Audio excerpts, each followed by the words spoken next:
္ဂလာပါခင်ဗျာဒီနေ့မှာတော့အယူရှင်းပေးမယ်အရန်ကိုအင်အားပါတယ်ဇာကားတစ်ခွန်းနဲ့စတင်ချင်ပါတယ်ကလေးတွေကိုပြောခွင့်ပြလိုက်ပါကိုကြီးမောင်ရေတချံရောက်တိုင်းဒီစကားလေးကကျွန်တော်ရဲ့ရင်ထဲမှာပြည့်တင်ထပ်နေတတ်ပါတယ်တချံမိုးရုပ်ရှင်တွေကအမှတ်တရတစ်ခုအနေနဲ့လည်းမဟုတ်ပဲပိုပြီးနှက်ဆိုင်တဲ့အရာတစ်ခုအနေနဲ့ပါတချံဆိုတာရေကစားတာတသက်မဟုတ်ပါဘူးပျော်ပွဲရှင်ပွဲတသက်လည်းမဟုတ်ပါဘူးတချံဆိုတာလွတ်ချလိုက်ခြင်းလွတ်လပ်ခြင်းနဲ့အသက်ရှင်နေရလို့ခံစား권ပြုလိုက်ခြင်းပါပဲကျွန်တော်မစခဏသတိထားမိတာတခုရှိရဲ့လူကြီးတော်များကကိုပျော်ရွှင်권မပေးကြတော့ဘူးဒါပေမဲ့ကလေးတွေကတော့ဘသူစီအားမှခွင့်ပြုချက်တောင်းမနေပါဘူးသူတို့အကျဉ်းကြီးကြီးကြတယ်လွတ်လပ်ပြေးလွှားကြတယ်မနှက်ဖြန်အတွက်ပူပမ်နေပဲရေရွှဲဆုခံကြတယ်တကယ်တော့အဲ့ဒါက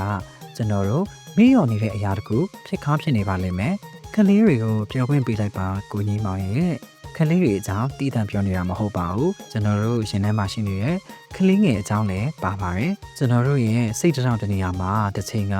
ပျော်ရွှင်မှုကိုဖော်ပြဖို့လုံခြုံတယ်လို့ခံစားခဲ့ဘူးတယ်အချိန်တိုင်းအတွက်အများကြီးတွေးဖို့မနေခဲ့ဘူးပျော်ရွှင်မှုဆိုတာရိုးရှင်တယ်လို့ယုံကြည်ခဲ့ဘူးတယ်ဒါပေမဲ့ဘဝကြီးကဝင်လာတယ်တောင်းဝတ္တရားတွေဆုံးရှုံးမှုတွေမတိကျမြင်ရမှုတွေစိတ်တရားတွေပေါ့ဒီလိုနဲ့ဖြည်းဖြည်းချင်းပဲကျွန်တော်တို့ဟာခံစားမှုတွေကိုအပြည့်အဝခံစားကြည့်မယ်စာထိန်ချုပ်ဖို့ကြိုးစားလာကြတယ်စိတ်ချမ်းသာရင်လည်းပဲမှာအရေးကြီးတဲ့အကြောင်းအရာတစ်ခုကိုကျွန်တော်တို့မကြာခဏပြောလို့ရှိပါတယ်အဲ့ဒါကတော့ခံစားချက်တွေကိုဖိနှိပ်ချုပ်တီးထားခြင်း emotional suppression ပါပဲကိုဒီလိုတွေပြောနေမိတဲ့အခါမျိုးပေါ့ငါဒီလိုမခံစားသင့်ဘူးငါတမ်းမာနေမှဖြစ်မယ်ဒါဟာပျော်ရွှင်ရမယ့်အချိန်မဟုတ်ဘူးဆိုတာမျိုးပေါ့ဒါပေမဲ့အမှန်တရားကဒါပါပဲကျွန်တော်တို့တွေပျော်ရွှင်မှုကိုဖိနေထားတဲ့အခါသက်သာပြောက်ကင်းခြင်းဆိုရဲ healing နဲ့လည်းအဆက်အသွယ်ဖြစ်သွားတတ်ပါတယ်တချင်ကကျွန်တော်တို့ကိုနူးညံ့လေးသတိပေးနေပါတယ်ဘဝကြီးကပြီးပြည့်စုံနေလို့ဆိုရင်တော့သင်ပျော်ရွှင်ခွင့်ရှိပါတယ်ဒါကြောင့်ဒီနေ့မှာသင်ကိုပြန်လည်စဉ်းစားကြည့်ဖို့ဖိတ်ခေါ်ချင်ပါတယ်နောက်ဆုံးအချိန်ကလေးတယောက်လိုလွတ်လပ်ခံစားခဲ့ရတာဘယ်တော့မှများလဲအလုပ်တွေပြီးမြောက်နေဖို့မလိုဘူးတာဝန်တွေယူစရာမလိုဘူး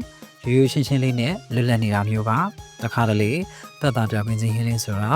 ကိုပြုပြင်နေတာကနေအမြဲတမ်းရလာတာမျိုးမဟုတ်ပါဘူးတချို့အချိန်တွေမှာသက်သာပြောင်းခြင်းဟင်းလင်းဆိုတာကိုပြန်ကစားဖို့ပြန်ရီမောဖို့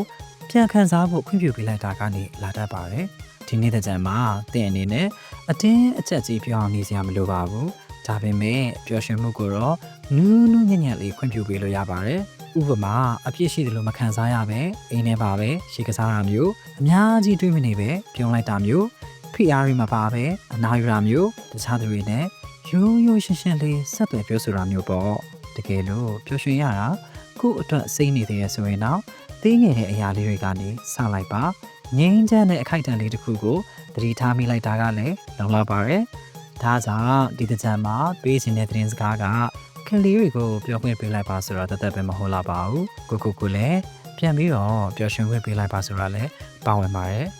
နူးညံ့လေးဖြည်းချင်းပိုပါဟန်နဲ့ပေါ့ဒီနေရာလေးမှာကျွန်တော်နဲ့အတူရှိနေပြီးတဲ့အတွက်ကျေးဇူးတင်ပါတယ်ဒါကတော့ Healing Conversations with a Mental Healer စိတ်နှာခူရာကုစားခြင်းစကားဝိုင်းများ podcast အစီအစဉ်ပဲဖြစ်ပါတယ်